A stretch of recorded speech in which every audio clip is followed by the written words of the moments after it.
1956 को डॉक्टर बाबा साहेब अम्बेडकर जी ने इस जातिगत उत्पीड़न और छुआछूत के खिलाफ जो दीक्षा ली थी बुद्ध के धम्म की, वहाँ 22 प्रतिज्ञाएं अपने लाखों अनुयायियों को दी थी। और 14 अक्टूबर 1956 से लेकर आज तक पूरे देश में नहीं, पूरे दुनिया के अंदर हर साल हज़ारों जगह आयोजन होता है, जहाँ हमारे करोड़ों लोग ये दीक्षा, बौद्ध धर्म की दीक्षा लेते वक्त उन 22 प्रतिज्ञाओं को दोहराते हैं। उन्हीं 22 प्रतिज्ञाओं को भारत सरकार, मोदी जी की खुद सरकार ने doctor Ambedkar life and speeches के अंदर वॉल्यूम 17 में छपवाया है। और उन्होंने ही नागपुर की दीक्षा भूमि में शिलापट्ट पर वो सारी 22 प्रतिज्ञाएं लिखवा के लगवाई हुई हैं। उस पर गडकरी भी जी भी जाते हैं, उस पर महाराष्ट्र के मुख्यमंत्री के तौर पर फडणवीस जी भी गए, उस पर भारत सरकार के दो मंत्री जो आज की डेट में केंद्रीय मंत्री हैं वो भी उस आयोजन में इस बार भी गए।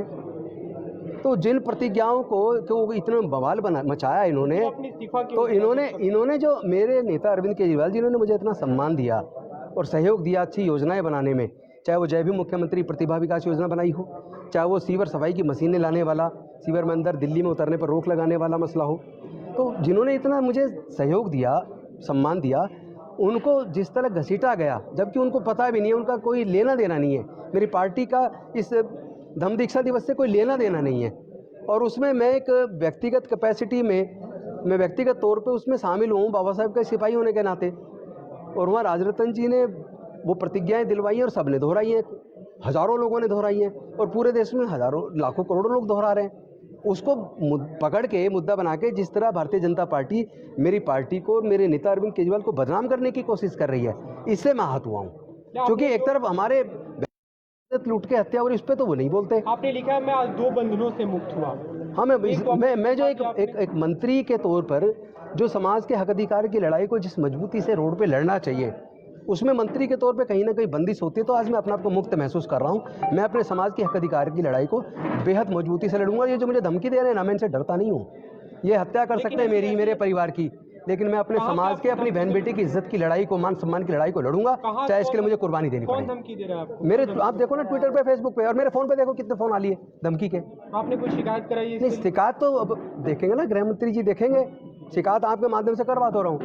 आपने जो बोला कि जो आपकी पार्टी को या बदनाम करने की कोशिश हो रही है, आगे ऐसे कार्यक्रमों में भी आप जाएंगे तो फिर क्या? क्योंकि आप तो पार्टी अभी भी विधायक हैं। देखिए मेरी बात सुनिए, मैं डॉक्टर बाबा साहेब अम्बेडकर जी का सच्चा सिपाही हूँ। तथागत बुद्ध के जो शांति और मानवता का मार्ग है, जिसमें समता, स्वतंत्रता, बंधुता, मैत्री, करुणा और प्रज्ञा की बात है, मैं उस रास्ते पे चलने वाला आदमी हूँ। मैं कभी किसी के फेथ को आहत कभी नहीं करता, किसी की भावनाओं को आहत कभी नहीं करता। मेरा आज तक का एक बयान आप नहीं दिखा सकते मैंने किसी की भावनाओं को आहत किया हो, चाहे कोई हिंदू धर्म को मानने वाले हों, चाहे मुस्लिम को मानने वाला, ईसाई को, सिख को, जैन को, बौद्ध को, सबकी अपनी अपनी आस्था है। मेरी बुद्ध के धम्म के प्रति अपनी आस्था है। आपकी शपथ के बाद गुजरात में आम आदमी पार्टी कहीं ना कहीं घिर रही थी, तो आपको लगता है कि आपने एक तरह से कुर्बानी? नहीं, मुझे लगता है कि आम आदमी पार्टी जो जनता के हित में, शिक्षा के क्षेत्र में, स्वास्थ्य के क्षेत्र में, बिजली पानी के क्षेत्र में, महिला सुरक्षा के क्षेत्र में, या सामाजिक न्याय के क्षेत्र में जिस तरह के काम कर रही है, वही कामों से मैं समझता हूँ डॉक्टर बाबा साहेब अम्बेडकर के सपने साकार होंगे। उनको रोकने की झूठी एक कहानी बनाकर जिस तरह बीजेपी कोशिश की, बीजेपी ने लोगों के मान को ठेस पहुंचाई, उससे मैं आहत हुआ हूँ, इसलिए मैंने इस्तीफा दिया। पार्टी की तरफ से क्या कोई इसके लिए दबाव था आप पे? नहीं, मेरे ऊपर कोई दबाव नहीं है। मैं एक वकील हूँ पेशे से। इसके बाद क्या कोई आपके नेता से बात हुई अरविंद केजरीवाल से इस बारे में? मंत्री जी अभी, मुख्यमंत्री जी अभी रैली में हैं गुजरात में। मैंने अपना उनको भेज दिया है, अपना ये दो पेज के पत्र में मैंने सब कुछ लिख के उनको भेज दिया है। अभी वो अभी मंच पे मैंने नहीं देखा। पहले उस विवाद को, इस पूरे मुद्दे को लेकर क्या कोई बातचीत हुई थी अरविंद केजरीवाल से आपकी, या अपनी तरफ से? नहीं, देखिए मैं तो एक कट्टर देशभक्त व्यक्ति हूँ, और डॉक्टर बाबा साहेब अम्बेडकर और तथागत बुद्ध की शिक्षाओं को मानने वाला हूँ, और उसमें मेरी आस्था है, तो मैं विचलित नहीं होता। कल अरविंद केजरीवाल, विचलित जो लोग हो रहे हैं वो उल जलूल हरकतें कर रहे हैं, धमकी दे रहे हैं। केजरीवाल ने वहाँ पे एक बात कही कि मैं कट्टर, मतलब जैसे धार्मिक रूप से भी उन्होंने बताया कि जन्माष्टमी को मेरा जन्म। मैं भी तो कट्टर धार्मिक हूँ, मैं तथागत बुद्ध के धर्म को मानता हूँ। फर्क सिर्फ इतना, सबका अपना अपना धर्म है। जैसे वो लोग कट्टर हैं अपने धर्म के प्रति, मैं तथागत बुद्ध की शिक्षाओं के प्रति कट्टर हूँ। स्वेच्छा से इस्तीफा अपना? जी, मैंने अपनी शिक्षा। रोल करें।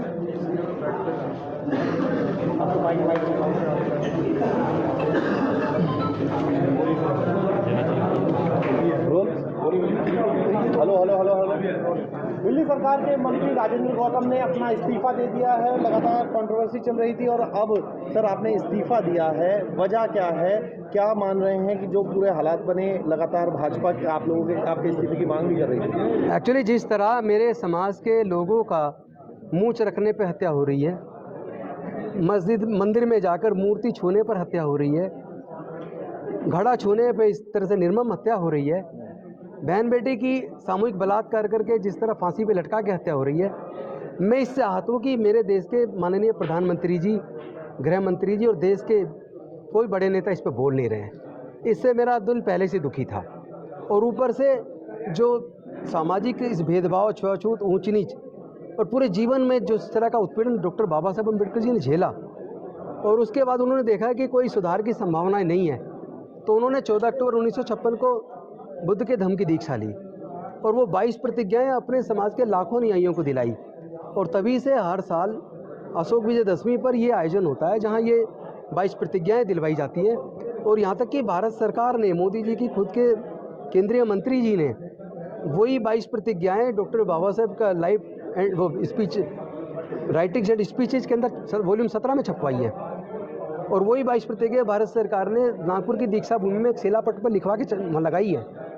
उन 22 प्रतिज्ञा को जिसको आप खुद छाप रहे हो, खुद शिलापट लगा रहे हो, उन्हीं को आप आधार बना के आज जो है राजनीति के लिए गंदी राजनीति कर रहे हो उसके आधार पे, और अरविंद केजरीवाल जी का या मेरी पार्टी को बदनाम करो, जबकि उनका इसको इससे लेना देना नहीं है बौद्ध धम्म दीक्षा से। मैं भी व्यक्तिगत कैपेसिटी में उसमें गया हूँ, मंत्री के तौर पर तो नहीं गया। मतलब उनको जानकारी भी नहीं थी? नहीं, उनको जानकारी भी नहीं थी। और इस तरह उनके ऊपर मतलब इस तरह का आरोप लगाना ये बहुत थर्ड क्लास गंदी राजनीति है। अरविंद केजरीवाल डॉक्टर बाबा साहब अम्बेडकर के सपने को पूरा करने के लिए शिक्षा के क्षेत्र में, स्वास्थ्य के क्षेत्र में और महिला सुरक्षा के क्षेत्र में, बिजली पानी के क्षेत्र में, सामाजिक कल्याण के क्षेत्र में जिस तरह के काम कर रहे हैं, मुझे लगता है उन्हीं कामों से डॉक्टर बाबा साहब अम्बेडकर के सपना साकार होगा। तो उनको इस तरह मतलब इस मुद्दे पे घसीटना, उनके ऊपर जिस तरह हमलावर हुई है बीजेपी, ये हमला उनके ऊपर नहीं है, ये भारत के सभी लोगों के ऊपर हमला है। लोगों के, मुझे लगता है आस्था पे तो हमला उन्होंने किया है। इस तरह की वो उन्होंने बड़े बड़े होर्डिंग लगा दिए, तो जब वो पोस्टर पे ये सारा लिख के लगा रहे तब आस्था ही नहीं जा रही क्या?